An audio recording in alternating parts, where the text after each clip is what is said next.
Bismillahirrahmanirrahim. Assalamualaikum warahmatullahi ta'ala wabarakatuh. Alhamdulillahirabbil alamin wa bihi nasta'inu ala umuri dunya waddin. Wassalatu wassalamu ala asyrafil anbiya'i wal mursalin sayyidina Muhammadin wa ala alihi wa sahbihi ajma'in. Amma ba'du. Yang saya hormati pengasuh sekaligus Ketua Yayasan Pendidikan Pondok Pesantren Zainul Hasan Genggong, beliau Kiai Haji Muhammad Hasan Mutawakkil 'ala Allah SHMM, dan yang saya hormati Rektor Universitas Islam Zainul Hasan Genggong, Bapak Dr. Andes Abdul Aziz BA MAG, dan yang saya hormati serta saya takdimi dosen pembimbing yang pertama ialah beliau Dr. Andes Haji Fathullah Rusli MHI, dan selaku dosen pembimbing saya yang kedua ialah Ustadz Ramdan Wagianto MH, dan tidak lupa pula yang saya hormati serta saya takdimi kepada orang tua saya, kedua orang tua saya yang sudah mendorong saya untuk mengerjakan seminar proposal ini. Namun sebelumnya perkenalkan, nama saya Abdurrahman Wahid, jurusan atau Prodi Hukum Keluarga Islam, Fakultas Syariah. Dengan ini kami akan memulai presentasi seminar proposal yang berjudul Hafal Al-Quran sebagai syarat pernikahan, perspektif konstruksi sosial, studi local wisdom di Pondok Pesantren Nurul Quran, Patokan Keraksan, Probolinggo. Latar belakang masalah pernikahan ialah hubungan antara suami dan istri lawan jenis yang untuk menuju keluarga yang sakinah, mawaddah, warahmah. Namun dengan demikian pernikahan ini memiliki syarat. Tentunya syarat pernikahan ini ada 5. Yang pertama adanya mempelai pria, yang kedua adanya mempelai wanita, yang ketiga adanya ijab qabul, yang keempat adanya saksi, dan yang kelima adanya wali. Dengan demikian di Pondok Pesantren Nurul Quran ini mensyaratkan apa? Hafalan Al-Quran sebanyak 30 juz sebagai syarat pernikahan, sebagai syarat berlangsungnya pernikahan di Pondok Pesantren Nurul Quran. Entah itu dari si mempelai pria ataupun dari si mempelai wanita, yang mana keduanya sudah menyetujui apa yang sudah menjadi perjanjian dari sebelum-sebelumnya.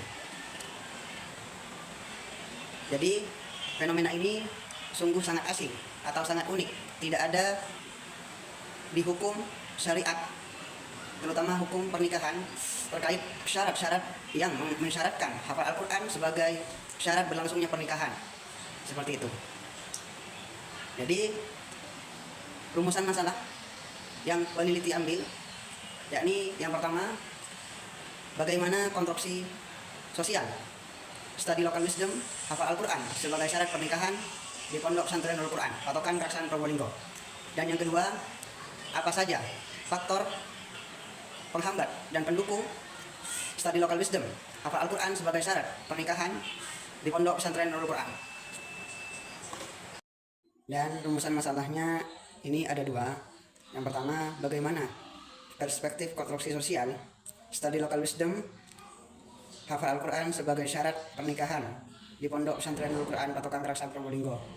Dan yang kedua, apa saja faktor pendukung dan penghambat studi local wisdom hafal Al-Quran sebagai syarat pernikahan di Pondok Pesantren Nurul Quran. Dan tujuan penelitian ini untuk mengetahui bagaimana perspektif konstruksi sosial studi local wisdom hafal Al-Quran sebagai syarat pernikahan di Pondok Pesantren Nurul Quran, dan untuk mengetahui apa saja sih faktor pendukung dan penghambat studi local wisdom di Pondok Pesantren Nurul Quran hafal Al-Quran sebagai syarat pernikahan. Manfaat penelitian ini ada 2, yakni manfaatnya secara teoritis dan secara praktis. Secara teoritis di sini bisa memberikan pengetahuan kepada si pembaca secara teori dari materi yang sudah dipaparkan oleh si peneliti. Dan sedangkan secara manfaat secara praktis di sini memberikan manfaat praktik kepada si pembaca. Si peneliti mengambil kerangka konseptual.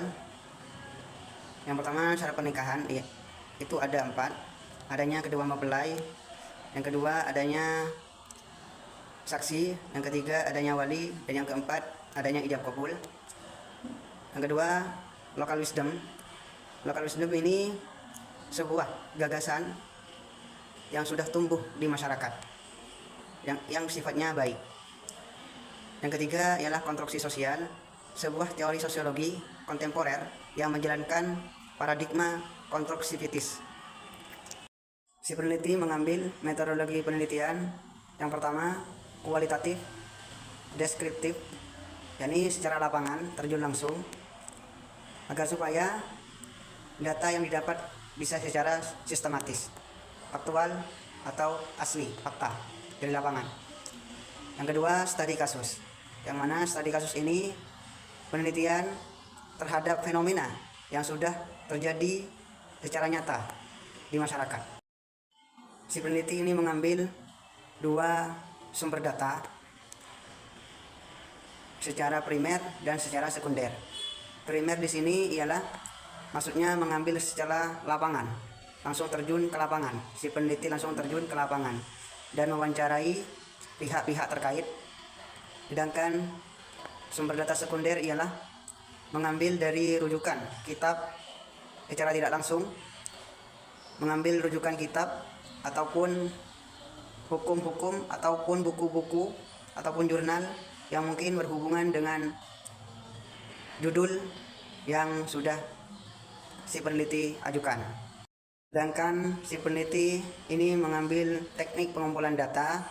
Yang pertama observasi, yang mana observasi ini langsung dengan demikian kami cukupkan seminar proposal kami presentasi kali ini. Apabila ada kekurangan atau kesalahan dari segi tulisan maupun ucapan, kami mohon maaf yang sebesar-besarnya. Ihdinas siratal mustaqim. Walakum minkum. Assalamualaikum warahmatullahi taala wabarakatuh.